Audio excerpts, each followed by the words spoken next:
Welcome to Crew Reviews. We are doing a Thanksgiving special. This is the week of Thanksgiving 2019. We have the boys together, and we are going to talk all things, or some things, Thanksgiving.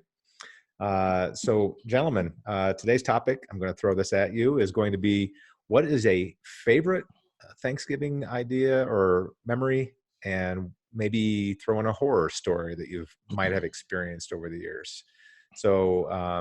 Eric, I'm going to toss it to you first. What sort of memory pops up first and foremost for Thanksgiving for you?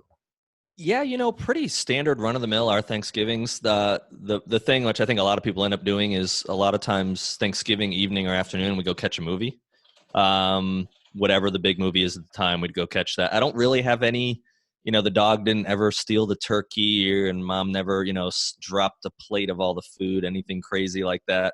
I did have several years ago, we were living out in Seattle for Thanksgiving. We didn't have kids at the time, no family close by. No one was coming out to see us. And we said, you know what, let's do something different. Let's go somewhere different. We decided to drive down to Redwood National Park.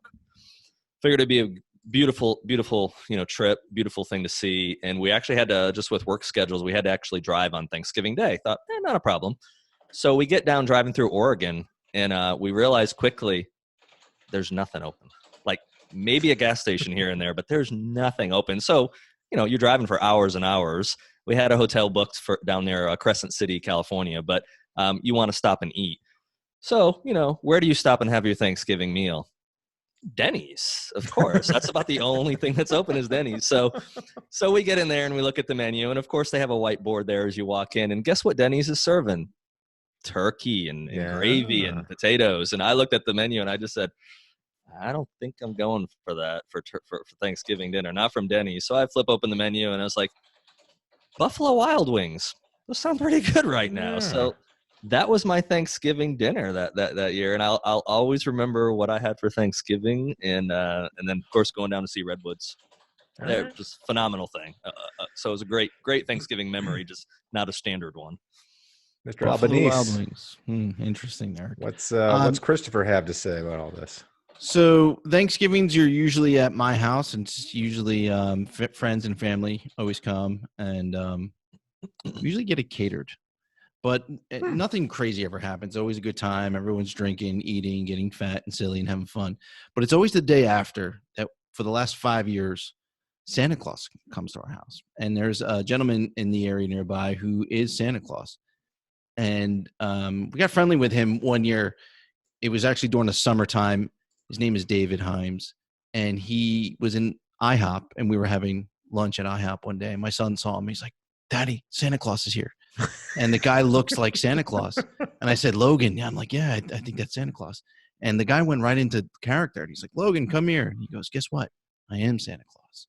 And so then they started talking, and it was great. And so from that, he handed me his business card. He's like, I do play Santa Claus during the season. I'm like, that's great. So for 5 years, he has come to our house, and the kids love it. And my kids still, that's Santa Claus.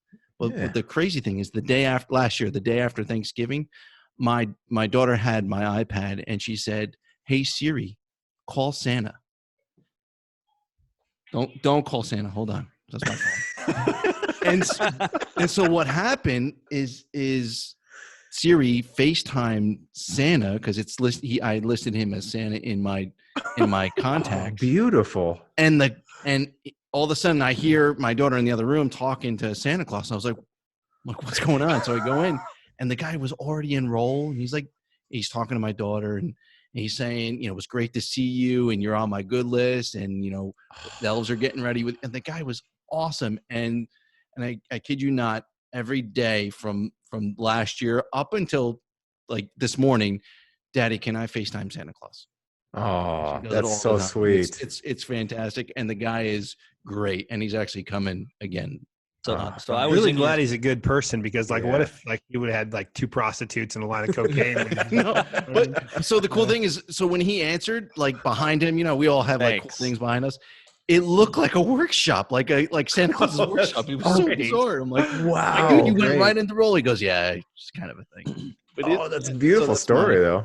That's my story. That's awesome. Oh. Way better than my ending.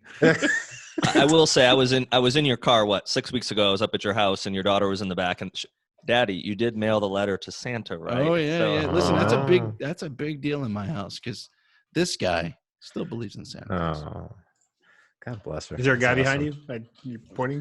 What? No, there's actually a Santa figurine in the corner. Got nutcrackers a and the whole nutcracker. bit. There you go. Yeah, yeah. We've already decorated it. It's been decorated for weeks. He'll stay up Sean? until June.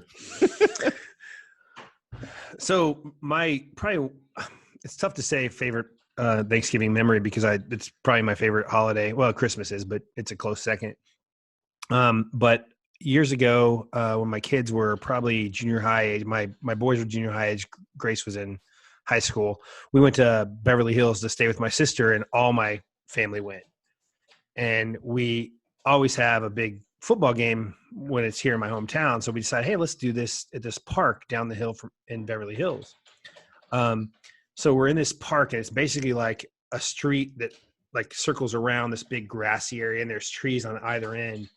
And we had like 25 people playing football, and they're like little kids to my oldest siblings, but we're pretty serious about our football. So we're playing this spirited game of football, and all of a sudden we look up as we take a break after a good hour, and there's cars like lined up, like who have pulled over to park to watch these crazy Midwesterners play football in their Beverly Hills park. And there's a Lamborghini over in the far edge, and there's this guy's short, dark kind of salt and pepper hair in like this velvety tracksuit watching from a distance. And we spent like the entire second half of our game going, is that Sylvester Stallone? I think it's Sylvester Stallone. And he looked very much like Sylvester Stallone from where we were. So we kind of like, let's take a break, and we kind of meander over as far as that edge of the park we can. And it was not Sylvester Stallone, but man, we were so jazzed that like Stallone was watching us play. But we did have like all these people wondering what the hell was going on in this park in Beverly Hills, and had an audience for about 2 hours worth of game. So that was probably one of my most memorable Thanksgivings. Wow, that's cool, man. Pretty cool. Well, my family's mostly Iowa boys, so we would go to my grandmother's house in Marshalltown, Iowa. Grandma and grandpa, everybody, and then so on Friday was all the men would go hunting. So we would have Thanksgiving on Thursday, and we all wake up super early on Friday, and so we would all go pheasant hunting. So we would walk the railroad tracks, and we had the dogs and the whole 9 yards. And so there'd be about 3 real hunters and about 5 people that aren't hunters, but once a year they were trudging along on the railroad tracks. So at one point, we flushed a pheasant. I think it was my uncle that shot it, and it was hit, but it was gliding. So they would lock their wings and they would try and glide out of the danger zone. So it was gliding out into this plowed cornfield. And so we're tracking it, and it finally, lands. So my uncle climbs over the fence and he starts to walk out to retrieve the bird. Well, this pickup truck out of nowhere, like just comes blazing in along the railroad tracks and slams on its brakes. And there's 4 of these big burly looking farmer dudes inside of it. And the driver's leaning out the window. He's like, get your, blank, blank, blank out of my fields and da. And so they start getting really belligerent and like aggressive. And here's all, there's like 5 of us with shotguns, right? And so, just instinctually, we start forming a U around the cab of this pickup truck because this guy is so angry that he looks like he's going to pop out. And of course, they got the guns in the racks in the back behind their heads and the whole 9 yards. And I'm sure there's something in the glove compartment box. So we're almost getting to this like armed standoff situation because of a stupid pheasant landing out in this guy's plowed cornfield. Like, how much are we tearing up his field? Well, this guy was so. And so then my older uncle, he kind of starts walking up to the cab and he starts leaning in, and there's some raised voices, and you see the guys in the back seat kind of start reaching for the handles. And I'm like 13, 14 years old, and I'm thinking, this is it. This is how it all ends. And so here's this family holiday. We're all happy to see each other. And next thing you know, we're like in this armed standoff with these 4 farmers. And I thought somebody's dying. So not that that was a cool Thanksgiving thing, but man, oh man, that's the first thing I think of was us going hunting and having that confrontation. Well, wait a second. Well, Wait yeah, a seriously. second. Did you get the pheasant back, or what happened? Couldn't find the pheasant. Couldn't find it. Because my other uncle had gone out into the field. Well, you know, he's like 100 yards away, but he hears these voices and he just turns around and now he's like jogging back.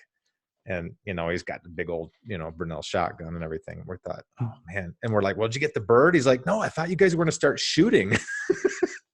So Dude, that's crazy. no pheasant, walked away without any injuries, but man, oh man, it was kind of especially as a teenager, it was pretty spooky.